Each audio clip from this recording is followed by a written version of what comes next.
जय हिंद, वंदे मातरम, भारत माता की जय। राष्ट्रवाद की बात पहाड़ के साथ आप सभी का हार्दिक स्वागत है। दोस्तों, महाराष्ट्र में जब 17 मार्च को हिंसा भड़की थी, उसी समय हमने एक वीडियो बनाया था और हमने कहा था कि महाराष्ट्र में भी योगी आदित्यनाथ का बुलडोजर एक्शन जरूर होना चाहिए और ऐसा वहां की पब्लिक की भी डिमांड थी। और सदन में मुख्यमंत्री देवेंद्र फडणवीस ने कहा था कि अपराधी कोई भी हो, कितना भी रसूखदार हो, किसी भी दल का हो, वो बचेगा नहीं, क्योंकि ये 300-400 साल का रिकॉर्ड है। नागपुर एक शांत शहर है जो कि उसको जलाने का प्रयास किया गया है। और जो वक्फ बोर्ड अमेंडमेंट बिल के आड़ में ये लोगों ने एक सोची समझी रणनीति बनाकर कि अगर विश्व हिंदू परिषद, बजरंग दल अगर औरंगजेब की मजार के लिए महाराष्ट्र बंद बुलाकर आंदोलन करने आएगा तो क्रिया का प्रतिक्रिया करेंगे। और बाद में बड़े बड़े मौलवी, मौलाना और जो अपने देश में नेता हैं, वो बड़ी बड़ी तकरीरें देकर और तुष्टीकरण की राजनीति खेलना शुरू कर देंगे कि ये तो अपने देश में अल्पसंख्यकों के साथ अन्याय हो रहा है। अगर हमारे छाती पे आप आओगे, आप तकरीरें देने आओगे, आप आवाज लगाओ, जय श्री राम कहने आओगे, तो हम भी क्रिया का प्रतिक्रिया करेंगे।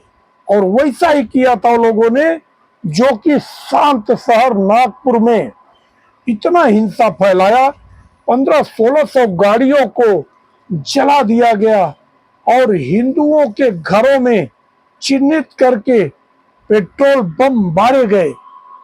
मुझे हमारे कितने साथी कह रहे थे कि कुछ नहीं होगा, मगर मुझे पूर्ण विश्वास था कि देवेंद्र फडणवीस की जो सरकार है वो एक्शन जरूर लेगी और वो एक्शन दिख रहा है। अभी 2 दिन पहले देवेंद्र जी ने कहा था कि जो भी अपराधी है, जरूरत पड़ी तो उनके घरों पे बुलडोजर भी चलेगा। तो नागपुर हिंसे का मास्टरमाइंड फहीम खान, जो कि मुस्लिम डेमोक्रेटिक पार्टी का कार्यकारी अध्यक्ष है, अब उसके घर पे आज सुबह ही नागपुर महानगर पालिका की टीम बुलडोजर लेकर पूरे घर को मलबे में तब्दील कर दिया। अहंकार तेरा टूट गया। ये देश अगर एक तरफ कहते हो गंगा जमुनी तहजीब, तो गंगा जमुनी तहजीब को मानना चाहिए। अगर तुमको अगर कोई बात का प्रोटेस्ट करना है तो प्रोटेस्ट करो, मगर वो अहिंसावादी बनो। हिंसावादी बनोगे, अब ये शरद पवार वाली सरकार नहीं है कि जब 93 में पूरे महाराष्ट्र में, मुंबई में 6 जगह बम ब्लास्ट हुआ तो शरद पवार ने कहा कि 7 जगह बम ब्लास्ट हुआ। एक बार उन्होंने झूठ बोला और झूठा बोल के हिंदुओं इलाकों में जो बम ब्लास्ट हुआ था तो उन्होंने कहा कि नागपाड़ा में भी हुआ है। मतलब वो बैलेंस करना चाहते थे, मगर अब तख्त बदल दो, ताज बदल दो और फड़वे का राज बदल दो, ऐसी न्याय देने वाली सरकार आई है जो कि जन जन के मन में बसते हैं। देवेंद्र जी पूरे भारत के नंबर 2 के एडमिनिस्ट्रेटर हैं। योगी आदित्यनाथ के बाद सबसे बड़ा सूबा भी महाराष्ट्र है, जहां 48 सीटें लोकसभा की आती है। तो मैं पहले ही कहा था कि यहाँ पे बुलडोजर एक्शन होगा और अब बुलडोजर एक्शन हो गया। अब इन लोगों को चीख पुकार करने का मौका मिल गया कि अल्पसंख्यक था, इसके लिए उसके घर पे बुलडोजर चला, मगर उसने जो किया वो अक्षम्य है। और देवेंद्र जी ने कहा भी था कि ये अक्षम्य अपराध है, एक भी व्यक्ति को बख्शा नहीं जाएगा। अब नंबर 2 का जो है हामिद इंजीनियर, एक तो नाम है अब्दुल हमीद हामिद, अब हमीद के नाम से नाम रख के और कर्म करो उसामा बिन लादेन का, कि जहां पे 2 समुदाय के लोग 300-400 साल से प्रेम से रहते हैं, उस शांतप्रिय शहर को अशांत में फैलाकर और खास तौर से हिंदुओं की पूजा पद्धति देखकर चिन्हित करके उनकी दुकानें जलाई गई, तोड़ी गई, उनके घरों में पेट्रोल बम मारे गए। मैं तो कहता हूं जितने जन पेट्रोल बम बनाए हैं उनके घर पे भी बुलडोजर एक्शन होना चाहिए, उनके ऊपर भी देशद्रोह का मुकदमा लगना चाहिए और उनका भी वीजा रद्द कर देना चाहिए। इन लोगों के वोटिंग राइट छीन लेने चाहिए और इनको धक्के मारकर देश के बाहर निकालना चाहिए। ऐसे गद्दार कौम को देश में रहने का कोई अधिकार नहीं है। देश सभी का है। अगर देश को अपना मानते हो, देश में अमन चान भाईचारा रखो।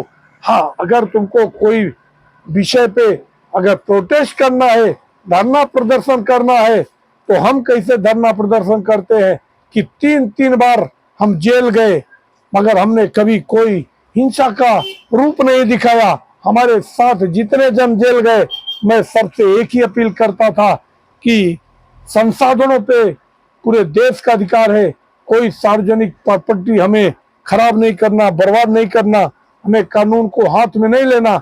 हाँ, हमें हमारे अधिकार के लिए